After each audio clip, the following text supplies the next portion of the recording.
Bonjour à tous, on se retrouve pour une deuxième vidéo avec Renaud de chez Delta Audio et du coup on va parler dans cette vidéo de Delta Audio, on va parler de toi Renaud, donc de cette entreprise qui est la tienne. Absolument. Et de ton histoire et surtout des marques que tu proposes.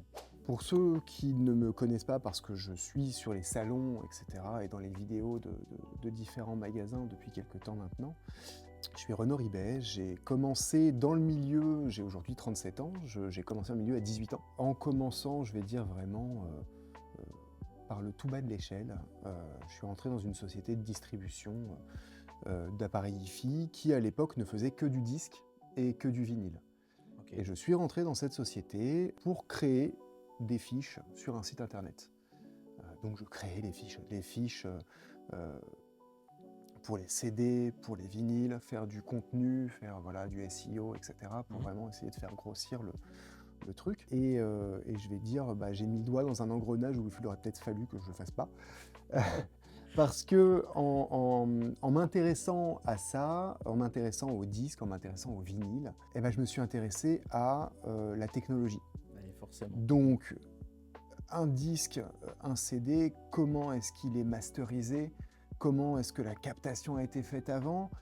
Et du coup, une fois que tout ça, ça a été acquis, je me suis dit, mais du coup, une fois que, ok, super, j'ai un orchestre, j'ai un artiste, j'ai un groupe, on l'a enregistré d'une telle manière, on l'a masterisé d'une telle manière, on est arrivé à un support CD ou vinyle ou DMAT ou ce que vous voulez, qui va être qualité CD, qualité K2HD, XRCD, et j'en passe et des meilleurs.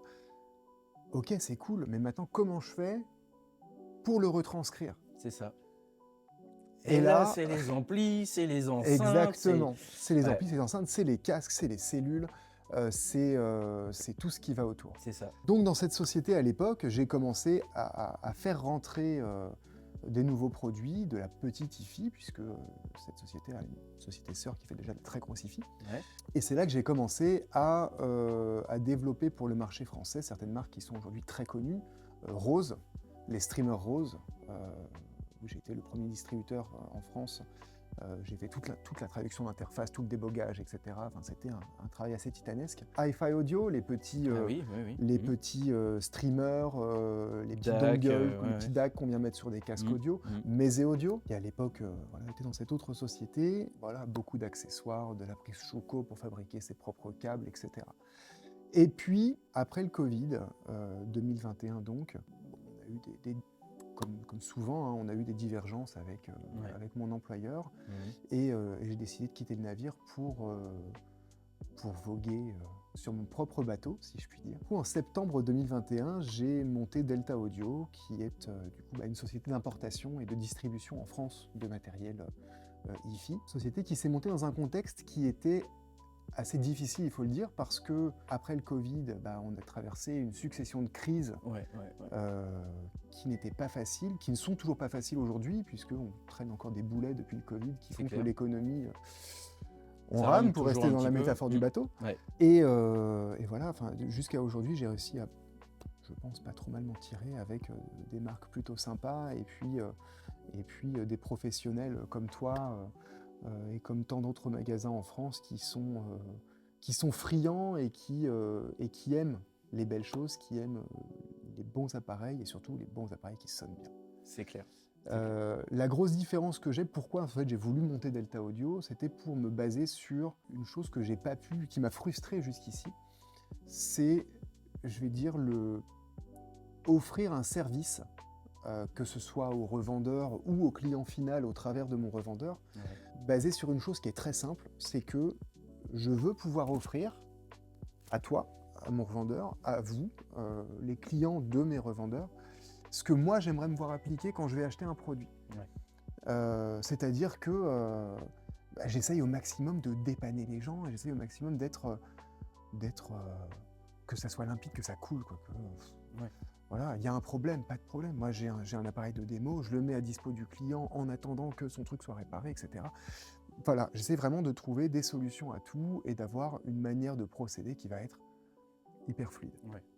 Et la majorité du temps, ça arrive malheureusement d'avoir des ruptures, mais de toujours tout avoir en stock pour éviter les délais. Et aujourd'hui, c'est quelque chose qui n'est pas facile. Oui. Que beaucoup de marques sont en flux tendu, chez moi et dans d'autres marques. Mais voilà, au maximum, j'essaie d'offrir et du stock, donc une disponibilité quasi instantanée des produits, et du service, surtout du service. Service après-vente. Service après-vente, mais également ouais. service de venir ici pour faire des vidéos Tout à fait. qui, j'espère, sont qualitatives et qui, j'espère, plaisent aux personnes qui viennent nous voir. On espère. Voilà. Du service au travers de journées que je peux faire parfois sur de la cellule chez certains revendeurs, avec des échanges avec les utilisateurs, faire des ateliers, comment on monte une cellule, comment on la règle, voilà, faire des ateliers de lavage de disques vinyles, de sensibilisation au casque, sensibilisation aux appareils à tubes également, avec certaines marques que je travaille. Voilà, essayer vraiment d'apporter un contenu, un package le plus qualitatif possible, et à mes partenaires et aux clients de mes partenaires. Et c'est super important. Et c'est super important. Il n'y a pas plus important. Et, le sérieux des marques, le sérieux de tout le monde, le service après-vente, c'est quelque chose qui est très important et qui est très recherché aussi, forcément. Oui. Et puis il faut aussi dire, faut aussi mettre les points sur les i et remettre l'église au centre du village. J'ai 37 ans, je fais partie de la nouvelle génération dans la hi-fi et je fais partie de... J'aime pas, toi aussi c'est pareil. C'est pareil. Mais bon, je vais le dire comme ça, mais on est l'avenir de la hi-fi en France. Oui. On a beaucoup de collaborateurs, beaucoup de confrères qui sont maintenant proches de la retraite. Et une fois que eux partiront, qui restera? Ce sera nous. Donc si nous, on n'apporte pas du sérieux et si nous, on n'apporte pas vraiment quelque chose de très qualitatif, le monde de la hi-fi, le monde de la haute fidélité, va s'écrouler et va disparaître avec tous ces acteurs importants aujourd'hui qui partiront à la retraite dans un avenir proche. C'est ça. C'est un équilibre qu'il faut garder. Exactement. Qui est très important. Il faut préserver l'écosystème. Dans un marché comme le nôtre qui peut, dans pas mal de cas, être de la bonne niche, c'est super important. Voilà. Donc aujourd'hui, chez Delta Audio, moi j'ai fait en sorte d'aller me positionner sur des secteurs qui sont des niches dans la niche, puisque la haute fidélité reste une niche, il faut le dire. Tout à fait. En tout cas, en France, en tout cas, ça c'est sûr. En tout cas, en France. Et je suis allé me mettre justement dans ces petits interstices où on en a besoin sans parfois vraiment le savoir. Une cellule phono, la marque Anna, beaucoup la connaissent. C'est une marque japonaise qui est adossée à un très très grand fabricant qu'on ne connaît pas forcément, qui s'appelle Excel Sound, qui fabrique pour beaucoup de marques aujourd'hui sur le marché, que je ne peux pas citer parce qu'ils ne souhaitent pas qu'on communique là-dessus, mais c'est une marque qui, à sa grande époque, sortait plusieurs centaines de milliers de cellules par mois, et en nom propre Excel Sound, et pour d'autres marques. Et aujourd'hui, ils continuent à produire pour certaines marques, mais ils font également leur propre marque qui s'appelle Anna, où la gamme est assez succincte. On a déjà que des cellules MC. MC, je ne vais pas rentrer dans la technique ni rien, mais MC Moving Coil, c'est que de la bobine mobile. Est disponible en bas niveau ou haut niveau, donc besoin d'un préamp phono dédié ou avec une cellule bas niveau, ou un pré-phono intégré à un ampli intégré MM pour le haut niveau. Donc Anna, par exemple, Humming Guru, Humming Guru, ça c'est quelque chose, ça a été vraiment un coup de cœur assez extraordinaire. Ça a été un game changer dans le monde du vinyle, qui est déjà une niche dans la niche, mais dans la niche de la niche de la niche, des gens qui prennent soin de leur vinyle et qui voulaient des machines à ultrasons.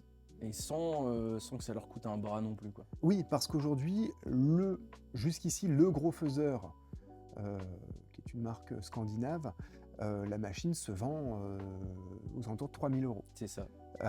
Humming Guru, ils sont arrivés par une plateforme de crowdfunding. Donc c'est en fait, je crois que c'était Kickstarter, cette plateforme. Kickstarter, c'est quoi? Je présente un proto, je présente un projet, et les gens qui sont intéressés investissent sur ce projet. Et une fois qu'on a financé le projet, ça part en prod, et puis on lance une production, on lance une marque, on lance du marketing, etc.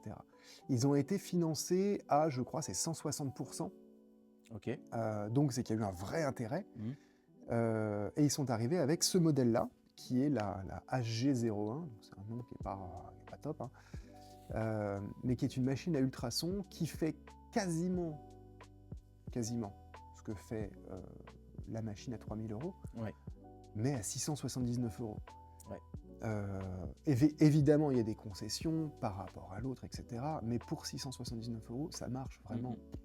Je peux l'affirmer parce que on a les deux au magasin et pour le prix, oui, c'est assez impressionnant. Ouais. Parce que c'est une machine qui lave par ultrasons, donc il n'y a pas de contact physique avec le disque, on évite de rayer notre disque.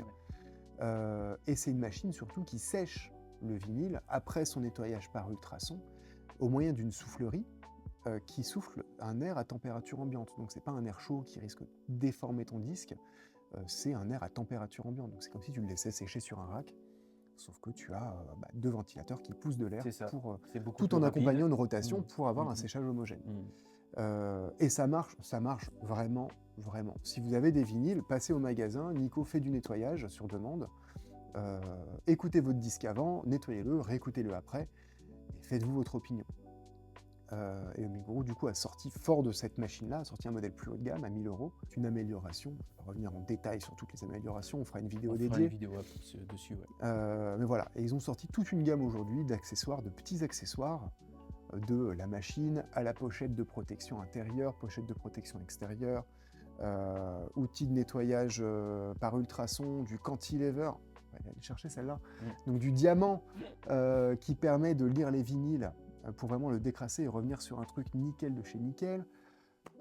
Ils font des meubles pour stocker les vinyles, ils font des cadres muraux pour mettre en valeur les disques, enfin, c'est très complet. Il y a vraiment de tout. Ouais, il y a vraiment de tout. Omiguru, pour rester dans la niche, toujours sur le vinyle, et bien des bras de lecture. Ouais. Des bras de lecture, ça c'est pareil. C'est une marque japonaise qui est une société amie, je ne vais pas dire sœur, mais amie de Excel Sound. Pour les aficionados du bras de lecture et de la platine vinyle, il y a un grand nom qui existe, qui est Ikeda. Ikeda, ça fait partie c'est un des saints graals du bras de lecture à travers le monde. Et la société qui fabrique les bras Ikeda, qui s'appelle IT Industry, qui a récupéré tout le savoir-faire parce que Monsieur Ikeda a formé les ouvriers de là-bas, a sorti sa propre marque, comme l'a fait Excel Sound avec Anna. A sorti sa propre marque de bras, la marque s'appelle Sorane, S-O-R-A-N-E, qui sont des bras, alors ça reste un budget, un bras, ça coûte un bras, c'est le cas de le dire. On est toujours aux alentours de 2000 € pour un bras de lecture, donc on ne met pas ça sur n'importe quelle platine vinyle, c'est vraiment pour aller plus loin dans la restitution. J'ai pas écouté cette marque. Ils font que des bras ou ils font aussi des plates? Que des bras. Que des bras, ils font que des bras, ils se sont spécialisés dans le bras de lecture. D'accord. Parce qu'il y a quelque chose qui est très important à savoir, c'est que sur une platine vinyle, il vaut mieux avoir un très bon bras de lecture, un très très bon bras de lecture, avec une cellule d'entrée de gamme, qu'une excellente cellule sur un bras pourri. Pourquoi? Parce que la cellule est directement dépendante du bras de lecture, et notamment des roulements, qui sont hyper importants, dans le bras de lecture. Plus ton roulement va être de bonne qualité et va être fluide, plus ton bras va pouvoir suivre le sillon de manière optimale, et plus tu vas pouvoir exploiter ce qu'il y a au bout du bras, c'est-à-dire la cellule. Si tu brides ta cellule avec un bras, tu sortiras pas grand-chose de ta cellule. Si en revanche, tu as un bras de lecture qui est extraordinaire, même une cellule d'entrée de gamme pourra sortir des trucs, on s'en doutait même pas. Elle sera bien amenée en tout cas. Exactement. C'est comme pour un système hi-fi, il vaut mieux d'abord traiter le secteur, c'est la chose la plus importante parce que c'est ce qui alimente tous les appareils derrière. Donc ça, le casque audio, avec Meze, on a fait une vidéo, je pense, qui est assez complète, qui j'espère vous plaira. Donc Meze, si vous avez suivi, qui était dans cette autre société précédemment et qui, lorsque j'ai créé ma structure, a choisi, après un an de battement, toujours avec cette autre société, a choisi de me rejoindre pour continuer le développement de la marque. Et là, aujourd'hui, c'est l'une des plus grosses marques que tu proposes, du coup, en termes de... En termes d'ampleur, de en vente. termes de notoriété, en termes de vente, etc., oui. Meze, ça fait partie des très grosses marques que je diffuse aujourd'hui, si ce n'est pas la plus grosse, parce que je pense que c'est la marque sur laquelle j'ai le plus de revendeurs aujourd'hui. Parce que vous allez les trouver chez des indépendants, chez Saumur par exemple, vous allez trouver dans la grande distribution spécialisée, vous allez les trouver sur Internet, vous allez les trouver chez, je crois qu'il n'y a pas loin de 70 points de vente en France et dans les dom-toms. Ouais. Parce que même nos amis de Martinique, par exemple, coucou Henri, si tu nous regardes, même nos amis de Martinique ont maintenant un point Medzé. Ouais. Et La Réunion également, d'ailleurs, soit dit en passant. Donc Medzé, une autre marque de casque que je fais également, qui s'appelle Sivga, S-I-V-G-A, qui est une marque assez similaire à Medzé dans son approche. C'est une marque chinoise pour le coup, là on est roumain. Une marque chinoise qui a la même approche, qui n'a pas l'approche traditionnelle chinoise du mon produit est foutu, il part à la poubelle. Ils ont une approche de mon produit a un problème, je peux le démonter, je peux le réparer, j'ai les pièces à dispo, etc. Et avec une gamme qui est hyper bien placée en termes de prix. Ça va de 179 € pour un casque tout en bois également, jusqu'à 1500 € aujourd'hui. D'accord. Avec un vrai étagement, des casques ouverts, des casques fermés, du casque dynamique, du casque planaire. Voilà, c'est une vraie marque. Un petit peu de tout, ouais, absolument. Okay. Pour accompagner ça, du coup, toujours dans la niche, des dongles. Je parlais de Hi-Fi Audio, qui est maintenant passé chez un confrère autre. Questyle. Questyle, vous en avez peut-être déjà vu, c'est des appareils qui sont magnifiques. C'est des petits dongles qui sont... ça fait la taille d'un briquet, grosso modo. Un châssis en aluminium, une vitre transparente. Donc on voit tout ce qu'il y a dedans, tous les composants, etc. Et cette marque-là, elle a pour spécificité d'être la seule marque du marché à être MFI. MFI, c'est MFI pour les francophones. C'est quoi? C'est Made for iPhone, Made for iPad. Okay. Ça veut dire que tous ces appareils-là ont été testés par les équipes de chez Apple et remplissent le cahier des charges de Apple pour une parfaite intégration dans l'écosystème Apple. Okay. C'est-à-dire que tu branches, ça marche chez Apple, point barre. Okay. Ça marche évidemment sur Android, etc. Pas du tout. Mais c'est la seule marque du marché qui est MFI. Mais c'est compatible aussi avec les autres? Bien sûr, oui, ouais. Et d'ailleurs, pour pousser le vice, si je puis dire un petit peu plus loin, ces appareils-là sont assemblés dans une usine qui est très connue, qui s'appelle Foxconn. Ouais. Foxconn, c'est ceux qui fabriquent les iPhones. Ceux qui fabriquent. Donc si vous voyez la qualité de fabrication d'un appareil Apple, qui est en général assez premium, il bénéficie du même savoir-faire, il bénéficie du même soin à l'assemblage. D'accord, ok. Voilà, ça c'était pour la petite parenthèse. Donc Questyle, c'est vraiment une marque qui gagne à être connue, avec des appareils qui sonnent en plus. Voilà, ça marche très fort. Je teste. Que fais-je d'autre? Une marque que j'ai rentrée là tout récemment, en tout début d'année, ça reste encore de la niche bien évidemment, c'est la marque Fez. Ah oui. Fez, F-E-Z-Z, c'est une marque polonaise, donc une marque qui est intégralement fabriquée à côté de Białystok, qui est à la frontière avec la Biélorussie, donc à l'extrême nord-est de la Pologne. C'est une marque qui est vraiment européenne. Ils sourcent tout en Europe, ils fabriquent les châssis en Pologne. Les tubes sont des tubes JJ pour les aficionados, qui sont slovaques. Donc c'est vraiment purement européen et tout est vraiment fabriqué là-bas. Et ils sont adossés à une maison mère qui est très connue pour beaucoup, qui est Toroidi. Toroidi, là comme ça, sauf ceux qui fabriquent leurs propres appareils, ne connaissent pas forcément, mais tu fais Canor. Oui. Un petit peu. Les transfos de Canor sortent de cette usine. Tu fais Copland peut-être? Non. Qui est une marque très connue, les transfos sortent de cette usine. Ouais, d'accord. FX Audio, les transfos sortent de l'usine. Il y a Orender, les transfos sortent de l'usine. Ineos, les transfos, même les ils sont quoi? Ils sont coréens, Ineos? Non, Ineos, ils sont portugais, je crois. Ils viennent chercher les transfos là-bas. Orender, qui sont coréens, viennent chercher les transfos en Pologne. Donc c'est vraiment une très très grosse maison qui fabrique également pour d'autres milieux. Airbus. Oui, d'accord. Donc ils bossent avec Airbus, ils bossent avec les satellites qui sont faits par Airbus SE. Ils sont agréés OTAN, donc ils fabriquent des choses pour l'industrie de l'armement également. Donc c'est une très très grosse maison qui fabrique parmi les meilleurs transfos du monde. Et donc la marque là que tu citais... Donc Fez, ouais, voilà. Donc ils font de tout, ils font des amplis. Ils font de tout. Ils font des amplis. Alors c'est du tube pour la majorité des appareils. Ouais, d'accord.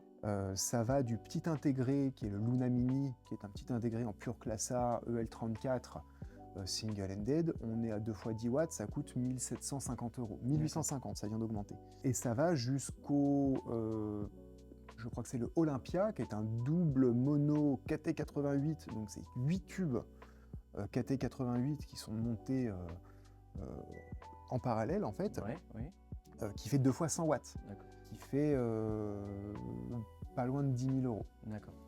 Donc une Et, grosse gamme d'intégrés.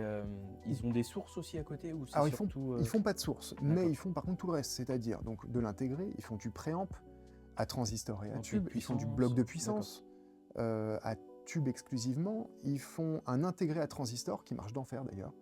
Il y a eu un banc d'essai assez dithyrambique dans Vinyle et Audio, le dernier numéro. Ouais. Ils font des préphonos, il y a 5 préphonos au catalogue. Ok. Ils font une barrette secteur, ils font un DAC à tube. DAC à tube qui marche très très fort Ok. aussi. Oui, donc ils font juste pas les sources type lecteur CD. Oui, c'est ça, réseau, voilà. d'accord. Parce qu'ils partent du principe que chacun sa spécialité. Ouais, ouais.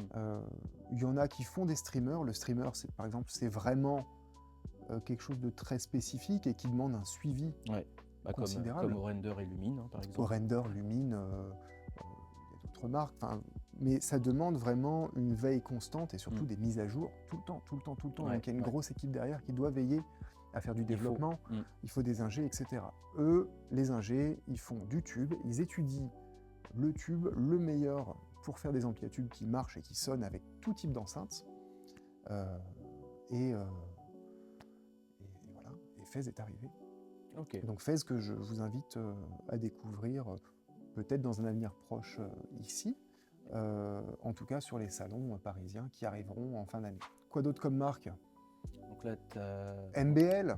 Ah bah oui, MBL. MBL. C'est vrai, c'est toi qui fais MBL. Alors MBL, si vous ne connaissez pas, je pense que c'est une des marques qui... C'est vraiment quelque chose, oui, d'assez à part. Hein. C'est indescriptible. C'est des enceintes omnidirectionnelles. À Munich, on en avait écouté avec Nico. Ouais, vous avez dû écouter les extrêmes. Ouais, ça devait être ça, ouais. Une paire d'enceintes à 375 000 €. Oh, ça devait être ça, ouais. Elles sont très reconnaissables, ces enceintes. Alors, c'est la 375 000, c'est l'extrême, donc c'est la technologie poussée à son paroxysme. Ouais. C'est la haute gamme. C'est la plus haute gamme de d'accord. toutes. Ouais, ouais. Ouais, bah, je pense que c'est celle qu'on a écoutée. MBL, ce qu'on ne sait pas, c'est qu'aujourd'hui, la gamme commence avec une enceinte abordable. Des grands guillemets. Hein. Ouais. Abordable pour de la très haute fidélité, avec une enceinte à 13 000, presque 14 000 € avec le pied. D'accord. Qui est la 126, vous pourrez regarder. Donc ce sont des enceintes omnidirectionnelles. C'est-à-dire qu'en fait, au lieu d'avoir une stéréo, comme on va avoir ici, là, avec les enceintes qui sont derrière la caméra, notre stéréo, on va avoir un sweet spot. C'est-à-dire que nos enceintes vont pousser des ondes sonores où la jonction des deux va être notre sweet spot, en général, au milieu de canapé, à une certaine distance. C'est ça. Les enceintes omnidirectionnelles, et surtout les enceintes omnidirectionnelles de chez MBL, vont diffuser à 360 degrés, et en fait, il n'y a plus de sweet spot. C'est-à-dire que quand je vais écouter de la musique, je vais me mettre là où tu es, là où je suis, là ou là-bas, où je vais me balader, je vais marcher dans la pièce. C'est pas directionnel. J'aurai plus de volume d'un côté ou de l'autre, évidemment, parce que je vais me rapprocher d'une enceinte. Mais par contre, ma scène sonore, en fait, elle fait toute une estrade qui est derrière les enceintes et qui est hyper bien étagée. Et alors, c'est très particulier parce que ça sort de ce qu'on connaît aujourd'hui de la musique et de la stéréo.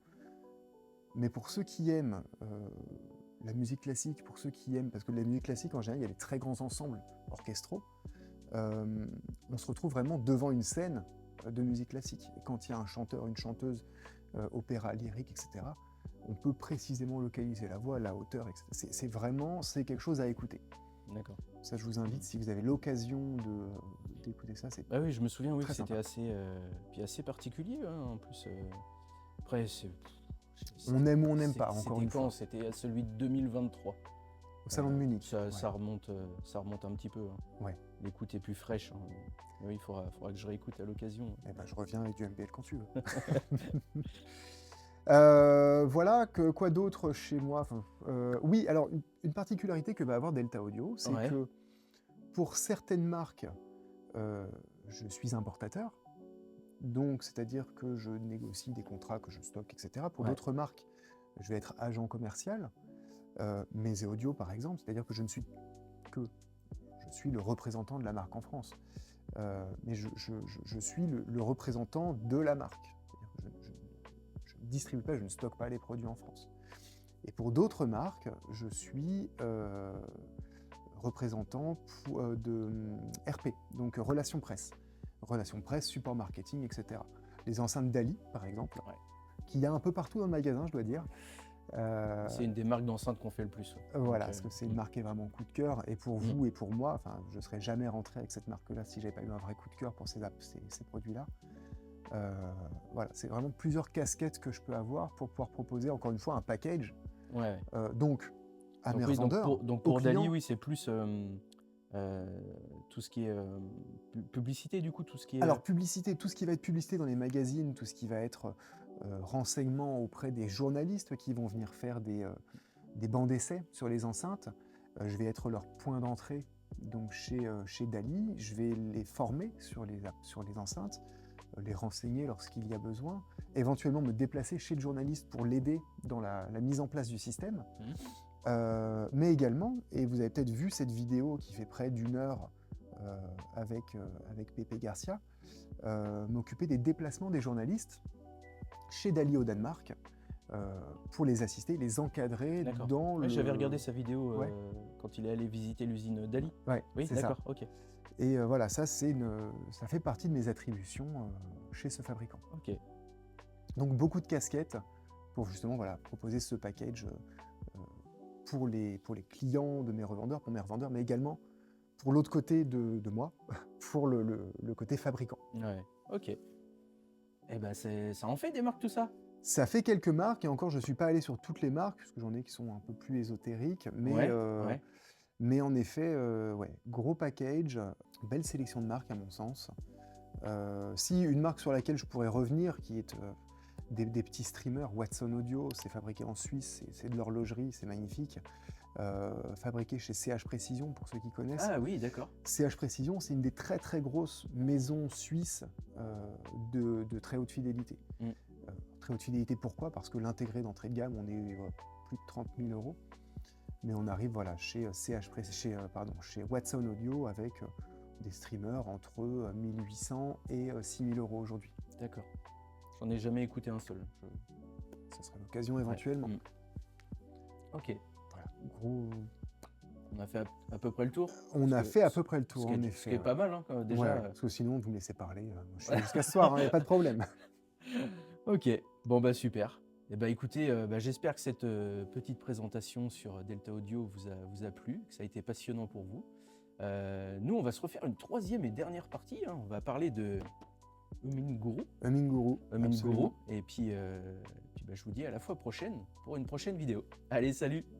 À bientôt.